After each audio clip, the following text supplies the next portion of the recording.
Hey everyone, the world is full of scammers, and when I started making YouTube videos, I had no idea that this whole genre even existed. I had no idea that there was a community of scambaiters. And I love the community. I love what my fellow scambaiters are doing to bring awareness and disrupt the scammers' plans.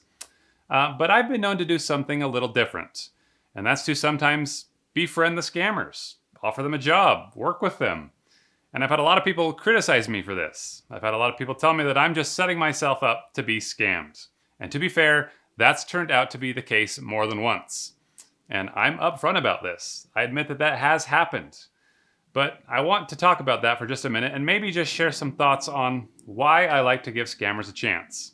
So this is somewhat of a personal video for me, but stick around because I want to talk about some of the individuals that I've had the chance to work with over the past few years of scam baiting. I want to start with Joel from Liberia. Longtime subscribers know Joel very well. His story was really how my channel got started. He came to me asking for help, but instead of sending him money, I sent him a camera and I put him to work. My goal was to turn him into a world-class photographer, but the images that he was taking weren't about to win any awards. But he practiced and soon produced a best-selling book. Even today, we still sell that book, and Joel uses half the proceeds to help the people in his community. We've been able to put water filtration units in schools, and recently we've been able to team up with an organization making menstrual pads for young girls. We don't realize what a luxury these things are in our developed countries, but in places like Liberia, young girls miss 25% of the school year because of their monthly periods. These locally made products are putting people to work in Liberia, and they're keeping girls in school, which is what is so desperately needed in Liberia. We need women in business and government because representation does make a difference. And Joel says that the opportunity to be charitable might just be the best thing to come from all of this. When you are truthful, when you are honest, sometimes from nobody, you can be somebody. From zero to be a hero. I have come from zero to a hero. Joel's story is really the foundation for what I try to do, and that's help people help themselves. And it's led me to discover others with something to offer, like Kabir from India. That's actually not his real name, but that's the name that I use because he went undercover and he helped shut down a scam center's ability to launder money.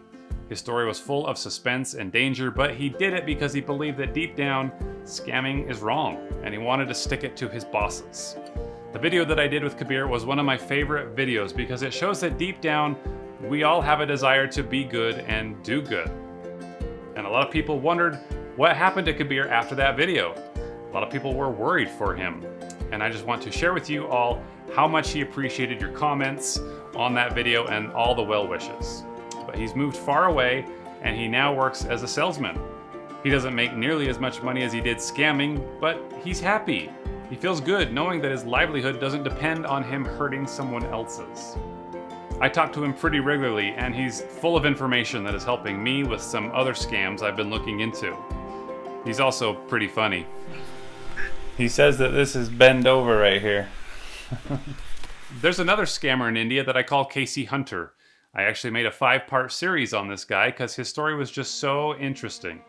This is a guy who has saved Canadians and Americans over $3 million collectively. He was even recently featured on a Vice documentary with me. He said his dream was to expose scamming and sail off into the sunset, and that is figuratively what he's done. I keep these guys' identities secret because I don't want them to face retribution for what they've done.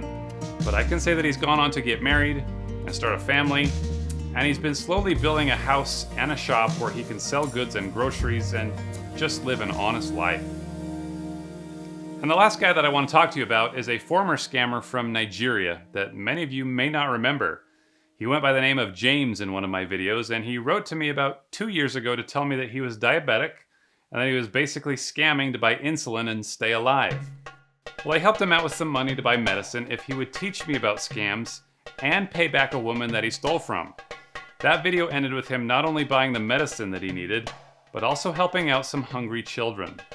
I was so impressed with James that I kept in touch with him for several months. He went on to get a legitimate job as a mobile money agent, helping people send and receive money internationally. He even told me about his dream of starting a business selling shawarma. This is a Nigerian dish that his mom would make for him, and he thought it was the best recipe out there. And so I worked with him to put together a business plan. He documented the opportunities and the challenges and went into detail about what was needed to get the business off the ground. He even acquired a permit from the city to start selling. It was exciting to see what he could do when he put his mind towards something besides scamming. And that was probably a year and a half ago. And it was around that time that he was telling me that he was getting really sick. And this was around the time that COVID was becoming a big thing. And there wasn't ever a real breakout in Nigeria at that time, but James was wondering if he had contracted it somehow. He was diabetic and he was on a lot of medication, and he would surely be someone that would be really compromised by this virus. And he told me that he had a dry cough and that his levels were getting pretty low. He said that he was planning to see a doctor and he was going to let me know what they said. But that's when he stopped responding to my messages. And I can't think of any reason for him to stop talking to me. We were good friends and he was doing such cool things. He was making money in a legitimate job and he was getting things ready to start a business. I just don't know why he would just stop talking to me, unless something truly awful happened to him. I kept trying his phone number and I wasn't getting a response. Eventually someone did respond on the number saying that they didn't know who I was or who he was and that they just recently acquired this number. And they were wondering why some white dude in America kept bugging them. And so for the last year and a half, I've just been left to assume the very worst. And I didn't ever think that I would share this with anyone, but I have a voice note that James sent to me months before the day he went quiet. And this was on the day after I uploaded the video that I made about him. And I'm going to go ahead and I'm going to play it for you, and hopefully hearing it will help you understand just a little bit of what it means for someone in a rough situation to be given another chance. Good morning, sir. This is James. So I really don't know what to say because I just watched your video on YouTube, and I'm just so fucking sorry.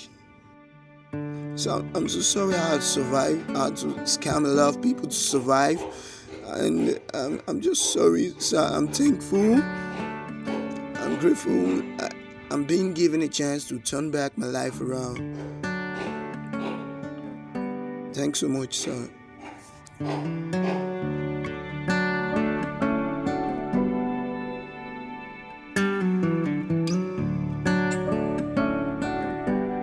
I've listened to that voice note I don't know how many times. And each time it reminds me of what a difference it can make to someone when they're given a chance. And I honestly don't know what happened to James. And I guess I'm just telling you this to say that I miss my friends. And if something did happen to him, I can at least take comfort in knowing that when he left this world, he could have been proud of the way he chose to live.